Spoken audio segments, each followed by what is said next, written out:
ভূত আসলে আছে নাকি? ভূত নাম শুনলেই গা ছমছম করে না?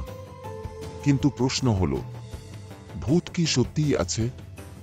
বাংলার বহু গ্রামে এখনো মানুষ বিশ্বাস করে রাত 12টার পর নাকি গাছের ডালে মোহিনীর নাচে, আর শ্মশান থেকে ভেসে আসে করুণ কান্না। কিন্তু বিজ্ঞান কি বলে? ঘুমের মধ্যে স্লিপ প্যারালিসিস বা কার্বন মনোক্সাইড গ্যাস থেকেও মানুষের ভূতের অনুভূতি হতে পারে। আবার অনেকে বলবে, ভূত দেখেছি, কিন্তু সেই মুহূর্তে আশপাশে ক্যামেরা থাকে না কেন? ভূত আছে কি নেই তা নিয়ে তর্ক চলবেই।